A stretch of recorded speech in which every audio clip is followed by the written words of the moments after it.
नमस्कार दोस्तों, जनता की आवाज़ में आपका बहुत बहुत स्वागत है। भाजपा का फार्मूला जीतने का आप लोगों को पता ही होगा। ED, CBI, DM, SDM. अब बिहार में क्या हाल है लालू और तेजस्वी का, देखिए रिपोर्ट।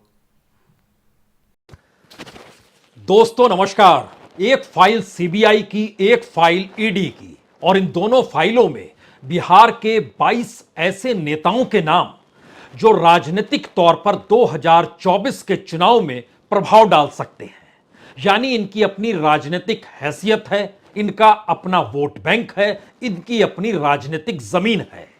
और इन 22 नेताओं से हटकर लगभग 54 ऐसे नाम जो कि राजनीतिक तौर पर सक्रिय हमेशा रहते हैं, चाहे वह पॉलिटिकल फंडिंग का मामला हो या फिर मदद करने के लिहाज से मौजूदा राजनीतिक सत्ता को अलग अलग दृष्टिकोण से मदद पहुंचाते हैं। इन 54 लोगों का नाम भी उसी सीबीआई फाइल में और उसी ईडी फाइल में, यानी तकरीबन 76 ऐसे नाम जो इन दो फाइलों में दर्ज हैं, वो राजनीतिक तौर पर 2024 में सक्रिय ना रहें, क्या इसकी व्यवस्था हो सकती है? और इन दोनों फाइलों में लालू यादव के समूचे परिवार का ही नाम दर्ज है। उसमें खुद लालू यादव का जिक्र हो या फिर राबड़ी देवी का जिक्र हो या तेजस्वी यादव का जिक्र हो या फिर मीसा भारती का जिक्र हो या फिर दूसरी बेटी हेमा यादव का जिक्र हो, सभी के नाम फाइल में हैं। और क्या इतनी सक्रियता इस दौर में आने वाले 10 से 12 महीनों के भीतर ऐसी दिखलाई जा सकती है जिससे बिहार की राजनीति, जो धीरे धीरे देश के भीतर एक ऐसा नैरेटिव बना रही है जिसमें सरकार की सीबीआई और ईडी और आईटी के जरिए जो राजनीतिक दखलंदाजी है वह सिर्फ लाभालाभ की स्थिति में सत्ता को मिलती है, या फिर सत्ता दखल देकर सभी को भ्रष्ट और करप्ट बताकर अपने अनुकूल हवा बना लेता है? इस नैरेटिव के समानांतर विपक्ष पहली बार अगर एकजुट यह कहकर हो रहा है कि बीजेपी के किसी भी नेता पर कोई कार्रवाई नहीं, और दूसरी तरफ विपक्ष में खड़े हर नेता पर इन्हीं जांच एजेंसियों की कार्रवाई, तो इसको कैसे बदला जाए? यह समूचे देश की भाषा हो सकती है, लेकिन बिहार गले की हड्डी है, क्योंकि बिहार में नीतीश कुमार का बीजेपी का साथ छोड़कर निकलना और लालू यादव से हाथ मिला लेना और 2024 के चुनाव को लेकर लगातार मुनादी करते चले जाना कि विपक्ष को एकजुट होना चाहिए और अब कांग्रेस को इस पर पहल करनी चाहिए, और कांग्रेस भी धीमे धीमे सही लेकिन विपक्ष की एका को लेकर बेचैन नजर आ रही हो, तो फिर निशाना कहां साधा जाए इस देश के भीतर में? वह राज्य कोई दूसरा नहीं, बिहार ही है। और बिहार की राजनीति जिस जातीय समीकरण के आश्रय चलती है, उसमें एक लिहाज से यह बहुत ही बड़ा खतरा या खतरे की घंटी बीजेपी के लिए है, क्योंकि जातीय समीकरणों के दायरे में अगर लालू और नीतीश एक साथ खड़े हैं तो फिर बीजेपी के लिए वहां कुछ सीटें भी निकाल पाना बहुत मुश्किल काम है। और जातीय स्थितियों से हटकर कोई दूसरा नैरेटिव इस देश में बने, हिंदू मुस्लिम का बने, सांप्रदायिकता का बने, या फिर कुछ ऐसी परिस्थिति मोदी सत्ता को लेकर बने, यह स्थिति ना 2014 की अब बनने को तैयार है, ना 2019 को लेकर अब बनने को तैयार है। लेकिन बिहार में अगर यह समीकरण तोड़ दिया जाए और एक ऐसी परिस्थिति बना दी जाए जिसमें एक बार फिर नीतीश कुमार फिसल जाए, क्योंकि नीतीश के हाथ खाली हैं आज की तारीख में। वह जिनके साथ सत्ता में हैं उन पर लगातार आरोप दर आरोप केंद्र सरकार लगा रही है और केंद्र की जांच एजेंसियां लगा रही है। नीतीश अलग थलग खड़े हैं। विपक्षों की कतार ने जो पत्र भी प्रधानमंत्री को बेचा, उसमें भी नीतीश का हस्ताक्षर नहीं है। कांग्रेस अपने तौर पर नीतीश को नेता मानने की स्थिति में नहीं है। जो महागठबंधन बिहार में चल रहा है उसकी कोई कोऑर्डिनेशन कमेटी नहीं है, और कोऑर्डिनेशन कमेटी के ना होने का मतलब बहुत साफ है कि कांग्रेस का रुख प्रधानमंत्री को लेकर राहुल गांधी की दिशा में जाता है। आरजेडी का रुख मुख्यमंत्री पद को देखता है कि नीतीश कब देश की राजनीति में कूदें और प्रधानमंत्री के दावेदार पर होकर निकले, जिससे वो बिहार की राजनीति से तौबा करें तो आरजेडी का रास्ता साफ हो जाए।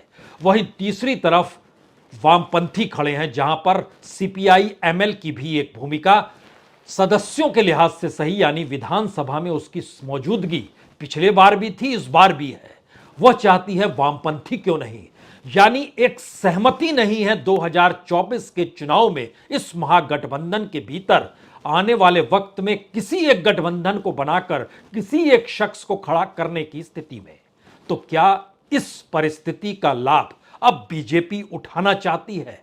क्योंकि अगर यह गठबंधन बरकरार रहता है तो सवाल सिर्फ 40 सीटों का नहीं है। इस गठबंधन के तर्ज के अनुरूप देश के अलग अलग हिस्सों में जो विपक्ष के नेता हैं उनकी एकजुटता दिखाई देने लगी है, जो एक मुश्किल हालात बीजेपी के लिए पैदा कर रही है। और बीजेपी उत्तर प्रदेश में जिस सोशल इंजीनियरिंग का जिक्र करती है, या फिर जिस लिहाज से खुले तौर पर ओबीसी के भीतर माइनस यादव करके देखती है और दलितों के भीतर माइनस जाटव को देखती है, उस लिहाज से बिहार की राजनीति को वो अगर प्रभावित करने निकलेगी तो फिर उसके लिए उत्तर प्रदेश के और खास तौर से जो पूर्वांचल का इलाका है उत्तर प्रदेश में, वहां स्थिति नाजुक हो जाएगी। तो अब एक आखिरी अटेम्प्ट करना चाहिए क्या?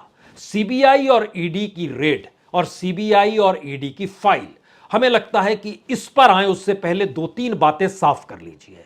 मई के महीने में जिस मुद्दे को लेकर आज राबड़ी देवी से 4 घंटे पूछताछ हुई, उसी मुद्दे को लेकर मई 2022 में 17 जगहों पर छापे मारे गए। अगस्त के महीने में पिछले साल लगभग 42 जगहों पर छापे मारे गए। और ये छापे सिर्फ परिवार भर का मसला नहीं था, इसके इर्द गिर्द वह तमाम लोग आए जो दायरे में हो सकता है लालू यादव के परिजनों के हिस्सेदार के तौर पर हों, या जमीन का जो आवंटन और खरीद बिक्री हुई उसमें पैसा देने वालों का नाम हो, या फिर इससे हटकर जो पॉलिटिकल तौर पर फंडिंग करते हैं बिहार में, वह भी दायरे में इस दौर में लेकर आए। कहा गया कि 200 से ज्यादा सेल्डेड कागज जो थे वह भी जब्त कर लिए गए। और 15 तारीख को दिल्ली में हाजिर भी होना है, जब यहां पर सुनवाई होगी उस नौकरी देने के मामले में जो जमीन के बदले नौकरी दी गई। तारीख तय है, छापे पड़ चुके हैं। पूछताछ का मतलब क्या है? पूछताछ का सिलसिला इस बात की दिशा में अब खुले तौर पर जा रहा है कि दरअसल इस परसेप्शन को 2024 के चुनाव में कैसे ले जाया जाए कि करप्शन एक मुद्दा बन जाए। और दूसरी तरफ विपक्ष ये मानकर चल रहा है कि करप्शन के आसरे कैसे यह मुद्दा बन जाए कि इस देश की जांच एजेंसियों को राजनीतिक तौर पर कार्रवाई करने के लिए ही भेजा जाता है। इन दो परिस्थितियों में बिहार की राजनीति ग्राउंड जीरो बनेगी और बनने को तैयार है, वो फाइल भी तैयार है। लेकिन आइए जरा इस कच्चे चिट्ठे को समझने के लिए कुछ बातों पर गौर कीजिए। जो आरोप लगे हैं वो आरोप 1 लाख स्क्वायर फीट यानी तकरीबन 4 बीघा के लगभग, यानी तकरीबन 80 कट्ठा के लगभग, जिसकी कीमत बताई गई कि 26 जो लगभग लाख रुपए में खरीद फरोख्त हुई है, उसकी कीमत लगभग 4 करोड़ 39 लाख थी। और वो जमीन जो बांटी गई दी गई वह चूंकि लालू यादव के 2004 से 2009 के बीच की परिस्थितियों के आईने में है। इस आईने का मतलब यह है कि दरअसल वह पुराना जरूर है, लेकिन उस दौर से हम जांच करते चले आ रहे हैं और उस आईने को हम बार बार देखेंगे क्योंकि वह छवि मिट नहीं सकती है। अगर आप एक क्षण के लिए 2004 और 2009 तो छोड़िए, 2004 से 2014 और 2014 से 2023 के बीच में अगर आप आकर खड़े हो जाते हैं तो आपके जहन में कुछ सवाल होने चाहिए कि यह सीबीआई और ईडी का मामला क्या है। हमारी टीम ने इस पूरी चीजों को परखा और बताया और जानकारी दी कि दरअसल पहली बार ऐसा है कि बीते 10 बरस यानी मोदी सत्ता से पहले के 10 बरस और यहां जो 9 बरस होने को आ रहे हैं, वह ईडी ने उस दौर और इस दौर में लगभग 27 से 30 गुना ज्यादा छापे मारे। ईडी ने लगभग 19 गुना ज्यादा छापे मारे। और उसकी संख्या जो एक दो तीन संख्या निकल कर आती है, एक तो पार्लियामेंट में दी गई, पार्लियामेंट में जानकारी दी गई कि देखिए 2014 से 2014 के बीच, 2004 से 2014 के बीच में 112 रेड की गई और इस दौर में जो रेड की संख्या थी वह बहुत ज्यादा बढ़ते बढ़ते 3000 पार कर गई, 3010 रेड हो गई। उस समय जो केस चल रहे थे उनकी संख्या 8586 थी। इस दौर में जो केस चल रहे हैं उसमें 22322 केस हैं। इतनी बड़ी तादाद में यह परिस्थिति लगातार इस देश के भीतर में जांच एजेंसियों से डेवलप हो रही है। लेकिन मसला राजनीतिक है। मसला राजनीतिक इसलिए है क्योंकि जो पुरानी फाइलें थी उसमें जिन लोगों का नाम था उसमें बीजेपी के वो कौन से लोग थे या एनडीए के वो कौन से लोग थे, यह भी एक अपने आप में सवाल है। और वो फाइल मौजूदा वक्त में बंद क्यों हो गई, जो कि और पुरानी फाइल थी, 2004 से पहले की फाइल जो चली आ रही थी वह भी 2024 तक निपटाई नहीं गई, 2014 तक। और 2014 के बाद की परिस्थितियों ने फिर पुरानी फाइलों को खोलना शुरू कर दिया। अब यहां पर तीन सवाल सबसे बड़े हैं। पहला सवाल, इस जोड़ी को तोड़ना मोदी सत्ता की बहुत बड़ी जरूरत है। पहला स्थिति इसलिए महत्वपूर्ण है कि यह जोड़ी सीधे तौर पर राजनीतिक तौर पर लोकसभा में बड़ा इफेक्ट डालती है, विधानसभा के भीतर बहुत इफेक्ट डालती है। अगर आप इस जोड़ी को एक एस्पेक्ट में समझिए, जब यह जोड़ी मिलकर विधानसभा चुनाव 2016 में लड़ती है तब यह लगभग 151 सीट जीत जाती है। और जब जोड़ी टूट जाती है और जोड़ी अलग अलग चुनाव लड़ती है और जोड़ी एक लिहाज से अलग आकर खड़ी हो जाती है और जनता दल यूनाइटेड और बीजेपी एक साथ मिलते हैं, तो उस दौर को समझिए तो बीजेपी 74 सीट जीत गई थी पिछली बार और 43 सीट जीती थी जेडीयू ने यानी नीतीश कुमार ने, लेकिन आरजेडी भी 75 तक पहुंच गई।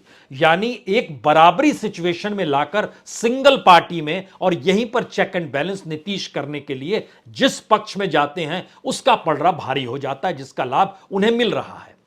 लेकिन जो पर्चा तैयार हो रहा है उस पर्चे के तीन मकसद दूसरे पॉइंट पर आते हैं। नीतीश कुमार को आरजेडी के साथ जाने से क्या मिला? अब बीजेपी अपने तरीके से, हालांकि नीतीश कुमार को लेकर अमित शाह ये पाठ कह के आ चुके हैं बिहार में किशनगंज में भाषण देते वक्त कि अब उन्हें वापस नहीं लिया जाएगा। लेकिन ये जोड़ी गले की फांस इसलिए है क्योंकि लोकसभा चुनाव में एक एक सीट अगर मायने रखती है तो ये सभी को पता है कि बीजेपी, नीतीश कुमार यानी जेडीयू और एलजेपी, इन तीनों ने पिछली बार कमाल किया था। लेकिन अब रामविलास पासवान नहीं है। रामविलास पासवान की लोक जनशक्ति पार्टी दो हिस्सों में बढ़ चुकी है। जेडीयू अपने तौर पर कमजोर हो चुकी है और वो निर्भर है पूरी तरीके से आरजेडी पर। आरजेडी का पलड़ा भारी है, लेकिन आरजेडी अपने बूते कुछ कर नहीं सकती है। और दूसरी तरफ कांग्रेस दरवाजा खोल नहीं रही है जेडीयू के लिए या नीतीश कुमार को लेकर। और एक समीकरण ऐसे बनते चले जा रहे हैं जहां नीतीश कुमार की भूमिका बिहार में एक नेता के तौर पर और चेक एंड बैलेंस करने के तौर पर ही सिमट के रह जाए, तो ऐसे में वह फाइल जिसमें तकरीबन 76 बिहार के लोगों के नाम है, जिसमें 22 नेता हैं और 54 बाकी पेशे दूसरे धंधों से जुड़े हुए लोग हैं, जिनका अपना बिजनेस है, जो एक लिहाज से कहीं पर वकील भी हैं, जो कुछ दूसरे राज्यों में बिजनेस करते हैं, उनको दायरे में भी लाने का प्रयास इसलिए होने की जरूरत है क्योंकि करप्शन क्या बिहार में इशू बनकर उन 40 सीटों पर असर डाल सकता है जो लोकसभा चुनाव के दायरे में होंगे, या ये 40 सीटें इस दौर में केंद्र की जांच एजेंसियों के जरिए राजनीतिक तौर पर विपक्ष को खत्म करने की स्थितियों के नैरेटिव के तौर पर डेवलप हो जाएंगे। असल लड़ाई इसी की अब शुरू हो चली है और इसी के दायरे में छापा हो, पूछताछ हो, यह प्रक्रिया आपको बड़े पैमाने पर अब आने वाले दिनों में नजर आएगी। क्योंकि बीजेपी का मानना है या प्रधानमंत्री मोदी जिस लिहाज से चल रहे हैं, अगर वो पार्लियामेंट के भीतर कहते हैं कि छाती ठोक कर कहते हैं कि देखिए ईडी ने आप सभी को करीब ला दिया, तो मैसेज वहीं से निकल जाता है कि ईडी की कार्रवाई रुकेगी नहीं। और ईडी के दायरे में कितने नेताओं के नाम है इसका जिक्र हम कर चुके हैं। तकरीबन 122 सक्रिय नेताओं के नाम है जो विपक्ष के नेताओं में सक्रिय तमाम राज्यों में राजनीति कर रहे हैं और 2024 में एकजुट होना चाहते हैं, जिसमें से 8 लोगों ने एक पत्र लिखकर प्रधानमंत्री को भी कह दिया कि लोकतंत्र तो खत्म, तानाशाही की शुरुआत है, जिसे हम आप देख रहे हैं। तीसरी स्थिति जो सबसे ज्यादा महत्वपूर्ण इस मायने में है कि जो करप्शन की परिस्थितियां हैं, अब बीजेपी यह चाहती है कि दरअसल उन तमाम मुद्दों को उठाया जाए जिन मुद्दों के आश्रय यह साफ हो कि भारत के भीतर करप्शन हर नेता के साथ कैसे जुड़ा हुआ है। और तो और उस फाइल को और लोकसभा इलेक्शन तक आने की परिस्थिति में करप्शन ही मुद्दा बन जाए, इसको लेकर आरएसएस भी चिंतन मनन कर रहा है, क्योंकि हर की नजर में 2014 का चुनाव रेंग रहा है। 2014 के चुनाव को अगर याद कीजिएगा तो करप्शन एक बड़ा मुद्दा अन्ना हजारे के आंदोलन से निकला था और उस वक्त ईमानदारी का पाठ कोई दूसरे शख्स नहीं बल्कि अरविंद केजरीवाल पढ़ाते थे। सत्ता में आए तो 6 महीने के भीतर तमाम करप्ट नेताओं को जेल में डाल देंगे और उन्होंने एक लिस्ट बनाई थी, 15 नेताओं की लिस्ट। उस लिस्ट का जिक्र इसलिए है क्योंकि बीजेपी अपने तौर पर तैयारी कर रही है कि बताया जाए कि तमाम पॉलिटिकल पार्टीज में जो करप्शन है उस करप्शन पर नकेल कसने के लिए ही सीबीआई और ईडी सक्रिय हो रही है। और विपक्ष कह रहा है कि सीबीआई और ईडी सक्रिय इसलिए हो रही है क्योंकि वो विपक्ष को ही खत्म कर सके और बीजेपी को इससे बचा ले। जो नाम हमको लगता है जरूरी इसलिए है क्योंकि बीजेपी ने अपनी फाइल भी जो तैयार की और ये बताने के लिए तैयार की है कि दरअसल अब हमको करप्शन को इशू बनाना है और इशू बनाने के लिए सीबीआई और ईडी की सक्रियता को बढ़ाना है। 2014 में 15 लोगों के नाम केजरीवाल ने जारी किए थे, ये कहते हुए कि ये महाकरप्ट है, इनके खिलाफ कार्रवाई होनी चाहिए। और संयोग से उन 15 नामों में 2-4 नाम ऐसे भी हैं जिन 2-4 नामों के साथ उन्होंने मनीष सिसोदिया को लेकर जो पत्र प्रधानमंत्री को भेजा उसमें उनके भी हस्ताक्षर हैं और अरविंद केजरीवाल के भी हस्ताक्षर हैं। एक सिस्टमेटिकली चीजों को अब केंद्र सरकार यूज करना चाहती है, बिहार को ग्राउंड जीरो बनाकर, जहां पर ईडी और सीबीआई सक्रिय होगी और दूसरी तरफ पॉलिटिकल नैरेटिव करप्शन का इस देश में बनना चाहिए। क्योंकि 2014 में हमको लगता है नाम का जिक्र करना चाहिए आज, उसमें नामों की फहरिस्त में शरद पवार का नाम था, उन्होंने भी हस्ताक्षर किए, पहला नाम ये आता है।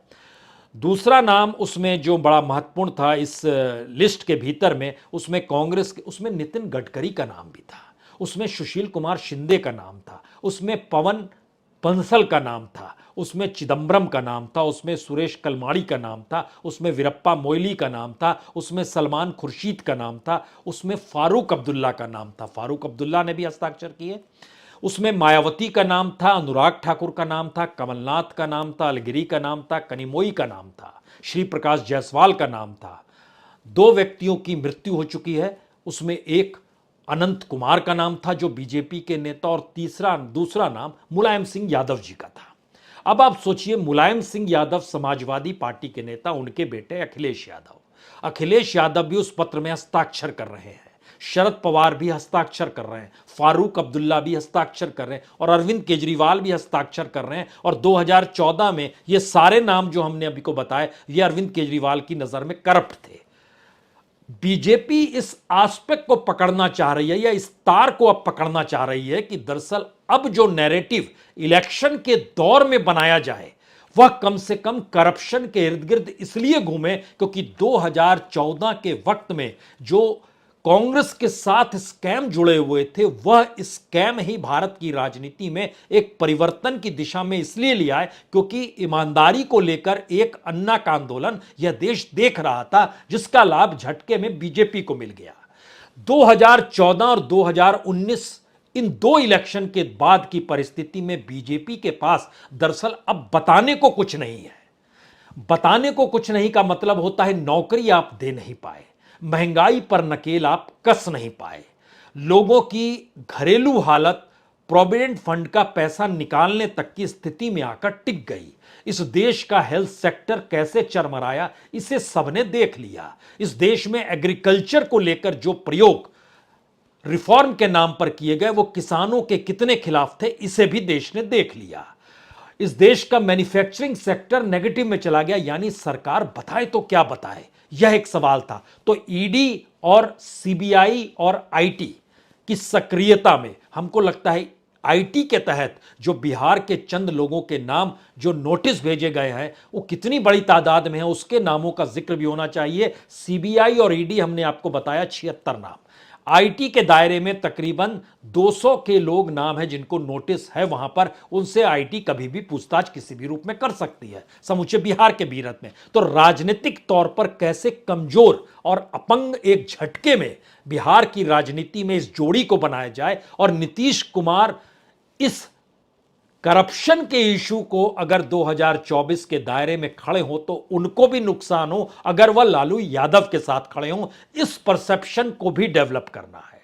लेकिन दूसरी तरफ विपक्ष इस मैसेज के साथ खड़ा है कि दरअसल सब कुछ विपक्ष को लेकर और सारा कानून विपक्ष के लिए और बीजेपी के साथ खड़े लोगों के लिए कुछ भी नहीं। तो राजनीतिक तौर पर सत्ता कैसे एजेंसियों का दुरुपयोग करती है, यह मैसेज देने के लिए वो लगातार तैयार बैठा है। इसीलिए आखिर के 3, 4, 5 सवाल शायद भारत की राजनीति में आने वाले वक्त में बड़े महत्वपूर्ण होने वाले हैं। पहला सवाल, कौन सा नैरेटिव चुनाव में 2024 में बनेगा, करप्शन या ईडी और सीबीआई का दुरुपयोग? यह पहला सवाल है। दूसरा सवाल, जिस दायरे में लोग सीबीआई, ईडी और आईटी के दायरे में आ रहे हैं, अगर उन सभी पर कार्रवाई इस देश के भीतर में होने लगे तो आज की तारीख में 2024 तक समूचा विपक्ष जो एक साथ आपको नजर आ रहा है, जिसमें कांग्रेस को भी समेट लीजिए और तमाम पॉलिटिकल पार्टीज को समेट लीजिए, तो कुल संख्या वो लगभग 9,000 से ज्यादा की है। तो क्या 9,000 लोगों को दायरे में लिया जाएगा 2024 से पहले, अगर समूचे विपक्ष पर निशाना साधना है? और बिहार को लीजिएगा तो तकरीबन 300 लोग इस लिहाज से बन रहे हैं। तीसरा सवाल, जो इस देश की डेमोक्रेसी का सवाल उठ रहा है, उसके काउंटर में जो तानाशाही का सवाल है, वो तानाशाही और एग्रेसिव वे में अब आने वाले वक्त में उभर कर आने वाली है। क्योंकि अगर वो राजनीतिक तौर पर सफल अपने नैरेटिव को बनाने को लेकर नहीं हो पाई तो इस तानाशाही का असल चेहरा क्या आने वाले वक्त में 1 बरस के भीतर नजर आएगा, जिसका जिक्र विपक्ष लगातार कर रहा है।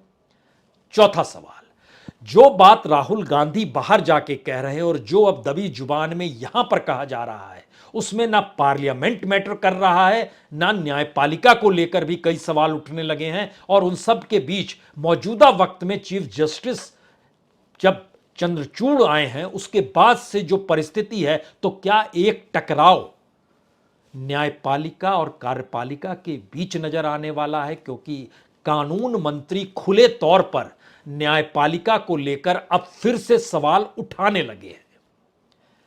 और पांचवा सवाल, 2024 का चुनाव इन तमाम परिस्थितियों से गुजरते हुए क्या भारत के उस लोकतंत्र को लेकर जो सवाल विपक्ष लगातार उठाता है और अब सत्ता भी तंज कसती है, वो शब्द बड़ा छोटा सा है लेकिन बड़ा प्रभावी शब्द है, वो है ईवीएम का।